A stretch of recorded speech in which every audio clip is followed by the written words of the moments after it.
When she got sick, she was admitted in hospital here in South Africa for something like 3 months.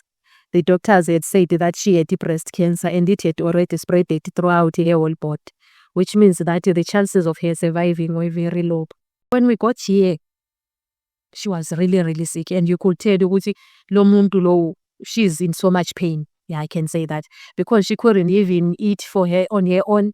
She couldn't even bath herself. So we had to help her with that. It was really painful to see such a strong person, an active someone, not being able to do things for her. And one day, she discovered that she was fierce, strong, and full of fire, and not even she could hold herself back because her passion burned brighter than her fears. She is a woman of strength, a rare soul, and essence of beauty.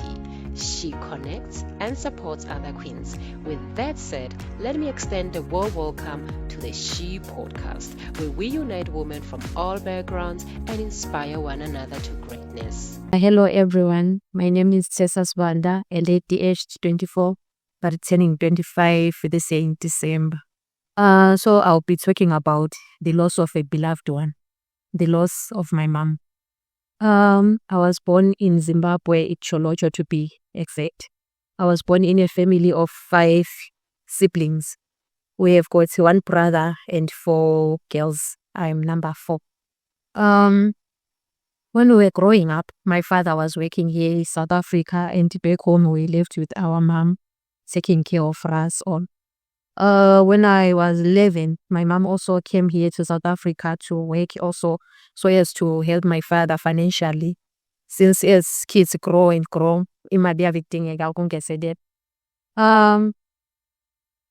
I was in primary school, we had a nanny to take care of us when my mom had came here to South Africa.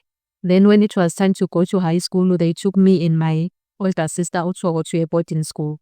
So when we were there, we knew we had to learn to pass, because my mom was a lady who couldn't take a fail as a good day. When I finished my high school, I went to A-Level 2018. Then my mom got sick.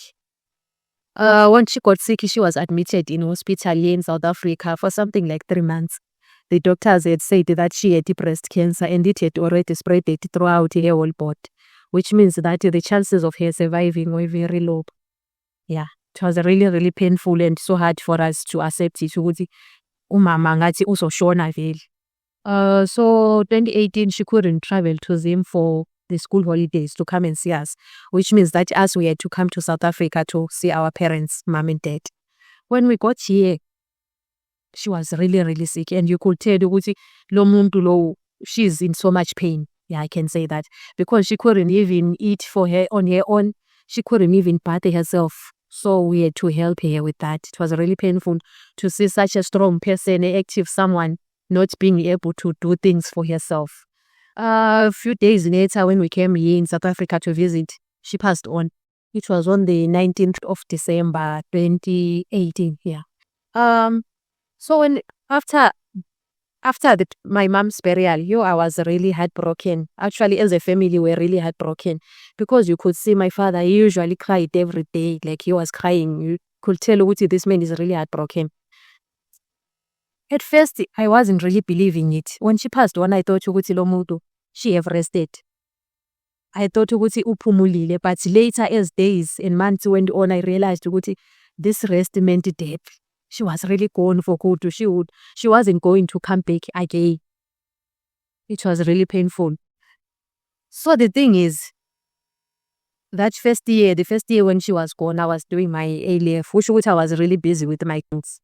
Then now when it was time for me to go to university, now it hit Pella, my mom is gone. Now my father won't be able to take me to the university, since financially he was being helped by my mom. So because of my mom stayed I couldn't go to university because of the finance. After that, I had to look for jobs when I survive. I worked in this other shop as a shopkeeper, worked in this other high school as a temporary teacher.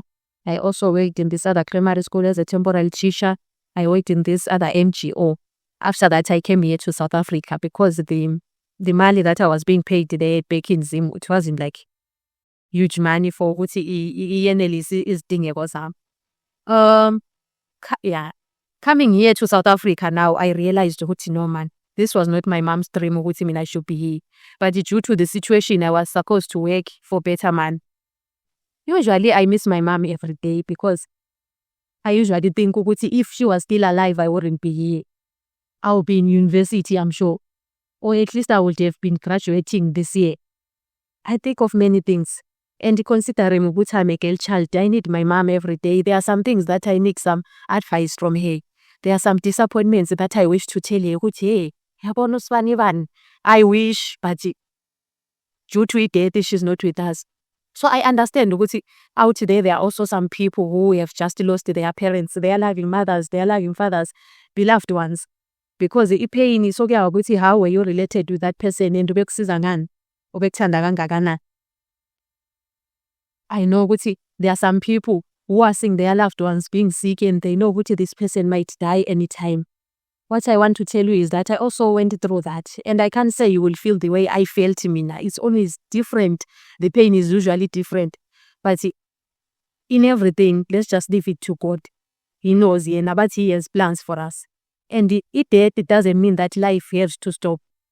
The pain will just... His will. When we pray, we say, your will be done.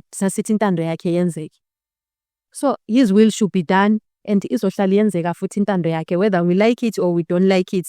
God's will always happen. And it's looking back on my journey of grief, the loss of my mom, I was really hurt. I don't wanna lie. There were days where I couldn't even pray. I couldn't even talk to God because I felt like He had betrayed me. I had asked Him at some point to heal my mom, but He decided it was time for her to rest. And they say He have good reasons for that, of which I can't understand, or I don't understand, let me say. My mom's death make me realize ukuthi impilo zethu aziyamanga emuntwini, yabo. My mom was ngathi, why is Thixo him elikhi God? Angithi in the Bible babethi don't have other gods other than me. To tell the truth, she was really my God, Shem. I lived for her. Everything I did was for her, to the extent that at some point when she passed on, I lost some direction sometimes. Now I'm doing this, but this is not what I had planned. Yeah. And I also made some mistakes. So why because sometimes you are not doing them because of someone. And when that support is gone now you are doing other things, those things that you were not supposed to do. So out there, I know there are some people who have recently or who also lost their beloved ones like me, parents, siblings, someone close. I want to tell those people God is in control of everything. His will be always be done, whether we like it or not. But above all, He have better plans for us. He have better plans for us. To other people that are really in pain of losing a parent or a beloved one, I want to assure you that it will get better as time goes on. God is really with us all. That's my story. Thank you for listening. So here to take her home for burial. She was buried today back home in Zimbabwe.